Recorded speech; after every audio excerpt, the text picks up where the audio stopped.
I don't know why I'm recording a video now. Am I in the mood to record a video? I guess I am. Are there moods where I'm like more creative and have better things to say? How are you? Are you doing all right? Are you doing okay? God, the world is draining, isn't it? Do you ever just feel like so drained at everything that's going on? It's horrible. It's sad. I always feel like this.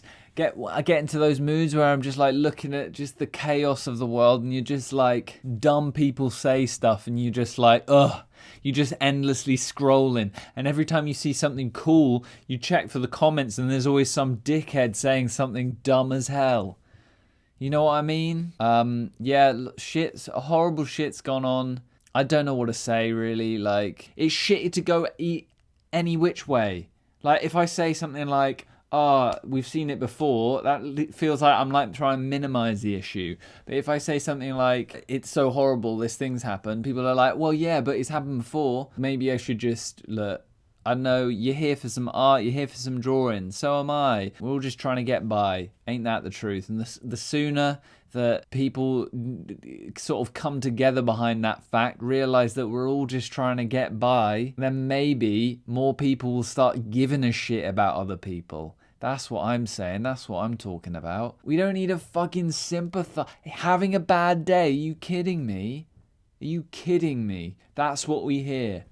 A shooter murders people, and we hear how he was having a bad day. Are you joking?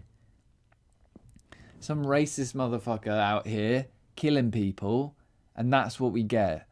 It's pathetic. The police, fuck them. All cops are bastards. That's what I say. The system is against you, and not only that though, they're all conditioning you to think that that is the way it has to be. That's the issue. You're being conditioned to think that it's like conservative, right-wing politics is about freedom and like the safer option. But what they're not saying is that it's just completely devoid of all hope or empathy. There's nothing in their politics that actually benefits like normal people like you. That's what pisses me off.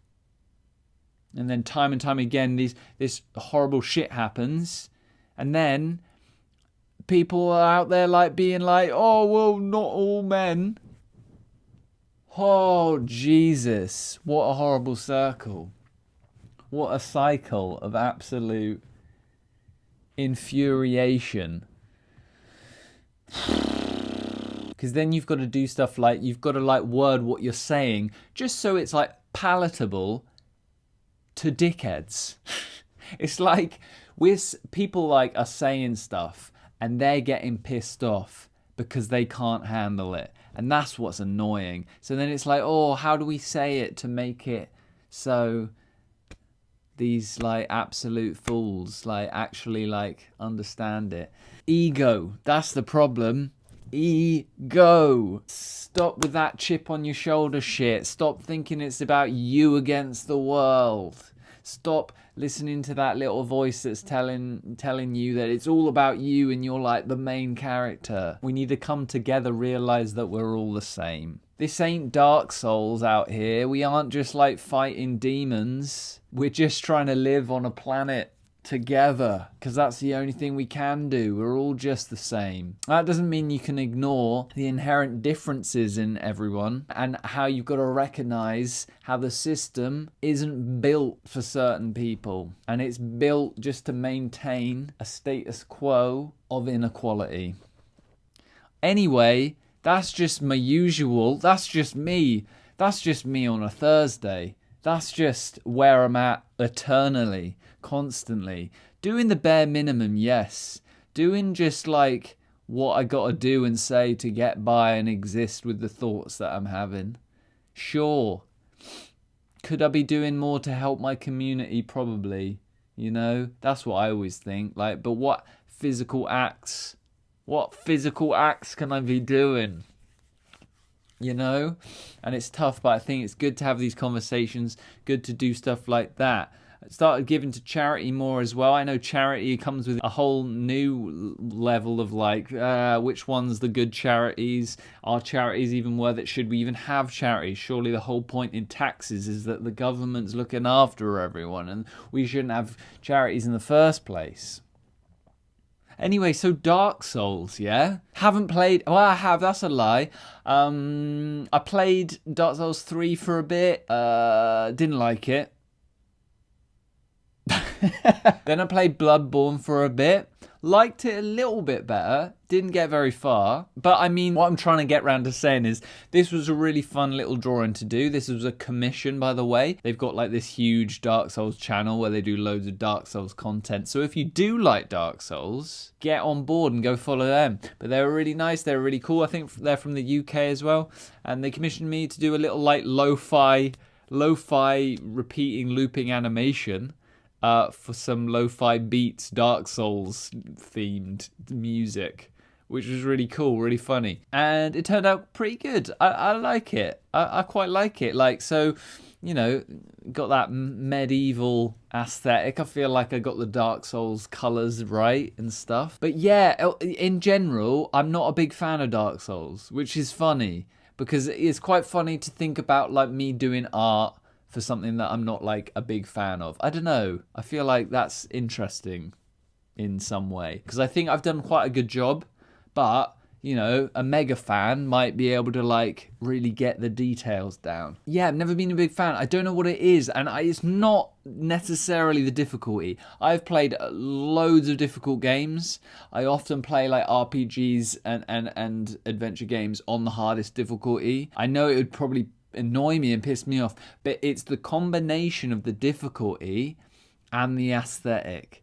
I love fantasy, don't get me wrong, knights, magic, swords, all that shit, Thieves Guild stuff. I love it. That is my favourite genre. The Witcher, Skyrim, all that. But the combination of constantly dying and repeating whilst you're exploring just like this one place. Now I get that there's like different districts and stuff, but it's not like an open RPG. Like, yeah, sure, there's loads of different routes you can go down and you can explore all these places, but it all feels so like closed in because of the combat. It just doesn't vibe with me. There's like no fun in the adventure because I'm like, oh look, here's another dingy castle corridor to go down. Oh no, look, it's like a Grim Reaper ass fucking demon over there. Then there's a snake spider, and like I'm just sitting here in a swamp. You know what I mean? I want to be running around in a field. And then I'm like, whoa, a dragon. Ah, shit. Stuff. Cool stuff happening. Anyway, so I'm going to start playing Ghost of Tsushima soon. Probably this week because I've had it a while and I haven't started it. And I'm really excited to play it. I've done another little commission of a little sort of like valley scene, landscape, very like Poncho Pilgrim nature landscape, like on the nose kind of animation that I feel like there's a potential that I can talk about my animation process more on that video. But you'll see me sort of just like doing a little background here and then I try and animate things. It was a little bit difficult and time consuming to sort of do the human breathing. I feel like pixel art inherently, like because of the video game aesthetic and stuff like that, it always is going to be like a little bit janky. Like it's quite hard to get super smooth movements, especially with characters. Maybe smooth is the wrong word because I know people can get like really awesome like moving sprites and stuff that look super like flowy. But I think it's a case of when things are like close up or like close to the camera, depending on how big the pixels are, smooth movements are quite difficult. But I always find myself, I like do these characters and then I'm like, he has to have a breathing, like I've got to give him some movement. If he's just super still and it's just like his arm moving and no movement at all, even though that might be more normal, like we're not all constantly like moving like this in real life, but because it's pixel art and because it's animated, I feel like you've got to do a little bit of like breathing animation. and then it's really hard to make it look natural because everyone just ends up looking like little video game fighting characters that are ready to go. But anyway, the candle and the torch in the background, we've got like the sun praising night in the background outside. He's stirring his little pot. There's a little fire going, and then there's a little lizard in the corner. It's all going on. I feel like it turned out all right. There's a really secret little Easter egg of a dragon flying outside that's quite hard to notice. But yeah, things all right. Here's some animation. We're growing. That's what I'm just excited. Excited that this channel's growing. More people are commenting. More people are finding my stuff. It's really exciting. A few of my videos have got loads of views, and that's really nice. But yeah, also on Twitter, even though Twitter's horrible, I seem to be becoming more interested in Twitter than I am Instagram. Fallen out of love with Instagram, which is rubbish because I love posting all my art there. But I've kind of slowed down a bit. But it is what it is. Like, I feel like I really need to be a bit more, I don't know, focused in not being so focused on social media, you know? But what I was trying to say was that just loads of people have started following me. Loads of cool pixel art people and artists that I've known about, and they've got quite big followings. They're really nice. And there's a really cool community of pixel artists on Twitter. There's loads of really cool people. And it's just really nice to see, you know, sort of like strangers and friends on the internet, like bonding over art. It's cool, as opposed to all that NFT shit, which I ain't down for. I feel like I've voiced my stance on the NFT shit. I think it's bullshit. I feel like the concept and the idea is cool, but because it's inherently tied to this like stock market-esque horrible like buy-in Bitcoin world universe, it's just not there. It's not, the concept is shit, is like fake. It's a facade. The idea of like, you know, original digital art. It's a cool idea that isn't real. So anyway, and it also has a horrible impact on the environment. I've said all this. I've said my stance. But all I'm going to say is, to the people who are like a bit disappointed in some people, one thing that I've done recently is I just unfollowed a couple of artists that like I really look up to, and it was a bit of a shame because their art is really inspiring, but I came to the realization that I can still be inspired by their art. I don't have to look at it. And also, it was a good learning experience of, you don't have to put some artists on a pedestal. Even like your most beloved creator and your most beloved artist, I feel like it's important. And I truly, there are some people that I still consider like amazing and like I love everything they do, sure. Or I did do, if we're talking about like someone from who's dead, like in history. But I just think I've just sort of come to the realization that you're a creator, you're an artist, you're making art. You can be inspired by anyone and everyone. You can love anyone and everyone's art. But there's no real need to make that jump to being like, I'm a huge mega fan of this one person, because, you know, they might disappoint you. I guess the whole like never meet your heroes kind of thing is like kind of true, but it's not anything to be sad over because we're all just here making art. You know, you might love that person's art one day and then you might find a new person to be inspired by, and it's like there's no one's above anyone else, no one's more worthy. You don't have to follow people, you don't have to do anything.